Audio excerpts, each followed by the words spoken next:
Fala Vascaíno, fala Vascaína, tudo bem? Um bom dia, um bom começo de tarde, um casaca no seu coração e principalmente que Deus possa abençoar as nossas vidas. Meus amigos, conseguimos nossa primeira vitória no Campeonato Brasileiro da Série B, frente à equipe da Ponte Preta. O Zé Ricardo ganhou uma sobrevida e não é apenas isso. O time do Vasco, pelo menos no primeiro tempo, cresceu bastante e o Zé Ricardo parece que achou o esboço aí do time do Vasco da Gama. A gente vai falar muito aqui sobre o Campeonato Brasileiro da Série B e vamos falar aqui sobre o assunto do momento. Dia 30 haverá, a princípio, a AGE, Assembleia Geral Extraordinária, com o intuito de aprovar ou não o novo estatuto do Clube de Regatas Vasco da Gama. E ontem a gente teve duas ações aí na justiça e a gente vai falar muito isso. Será se a SAF corre o risco de melar via justiça? Vou ser muito sincero com vocês, eu peço a vocês que não são inscritos aqui no nosso canal para se inscrever, deixe o seu like ou o seu dislike para avaliação do nosso conteúdo e, por favor, ativem o sininho para vocês receberem as notificações. Bem, meus amigos, com relação ao jogo de ontem, dois tempos bastante distintos. O Vasco da Gama fez um primeiro tempo muito bom, foi o melhor primeiro tempo do Vasco até aqui na Série B, mas caiu muito aí de produção no segundo tempo. Parece que a parte física novamente pesou. Mas o importante foi o fato do Vasco ter conseguido aí os 3 pontos. E esses 3 pontos simbolizam muito para o torcedor vascaíno, porque o Vasco estava na 15ª colocação. O Vasco subiu 7 posições e agora o Vasco se encontra na 8ª colocação, a um ponto apenas aí do G4, isso mesmo, o Vasco aí com um ponto atrás ali do Grêmio, que tem 7 pontos na competição. Nossa próxima partida é contra a equipe da Tombense, e vamos combinar, né? Embora esse jogo seja em outro estado, lá em Minas Gerais, o Vasco da Gama vai ter uma supremacia muito grande com relação à torcida. Dá para o Vasco vencer sim. E eu fiquei muito animado com o que eu vi ontem em campo, principalmente com relação a 3 jogadores. Palácios fez uma boa estreia, entrou ali com 30 minutos, né, do segundo tempo. Jogador aí que promete ajudar muito o Nenê ali na armação da equipe. Assim como o Riquelme não vai mais sair desse time, eu acho que o Edmar não joga mais com a camisa do Vasco da Gama. E o Andrei, foi o senhor ali do meio campo. Jogador sensacional que já deveria ter vestido a camisa do Vasco da Gama.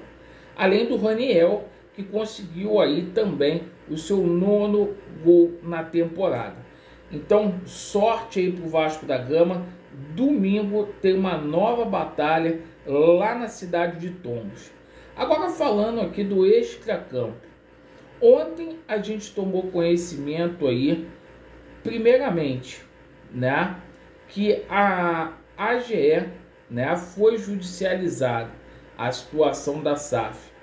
O Dr. Walter Brito, junto com o Everton Brito, irmão dele, ingressaram com uma ação aí, pedindo para o Jorge Salgado, a diretoria, não ser legitimada, e pediram aí para que essa reunião, essa assembleia não acontecesse no dia 30. E a gente viu também ontem um sócio do Vasco da Gama, um sócio proprietário, ingressando com uma ação na justiça, pedindo para que as reuniões que tiveram no Conselho Deliberativo, para que elas fossem anuladas, né? Alegando simplesmente aí que não houve aí amostras de documentações, né? Que o presidente do Conselho Deliberativo, o Carlos Fonseca, não deixou aí membros da oposição dar o seu recado. É o seguinte, gente, eu quero dar minha opinião com relação a isso.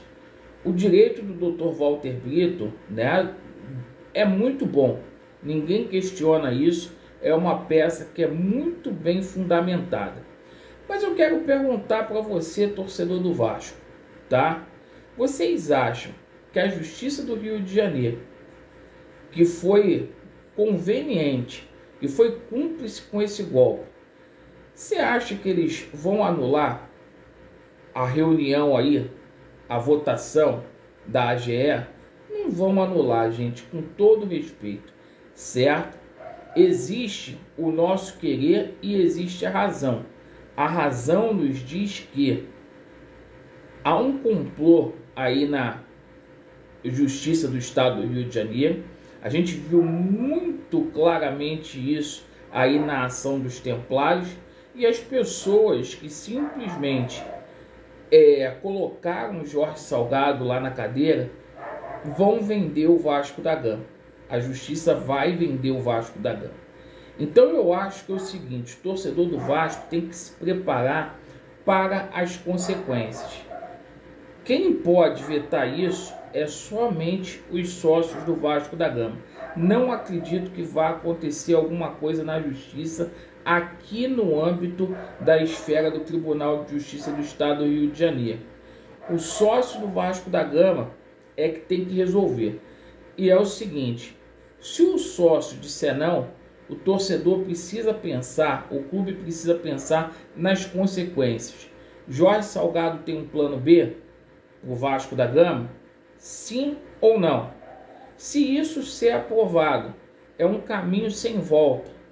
Se o Vasco quebrar, se essa SAF quebrar, existem consequências muito claras com relação a isso. Existe um plano B para o Vasco da Gama simplesmente se recuperar?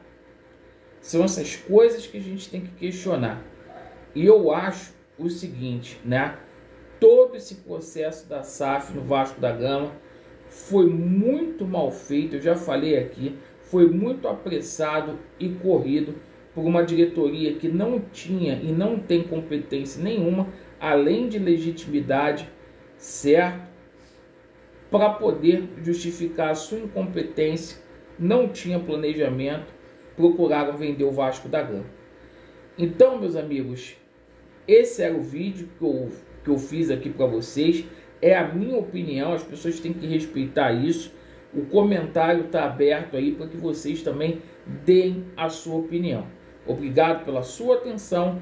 Vasco neles, a verdade prevalecerá e estamos juntos. Valeu, meus amigos.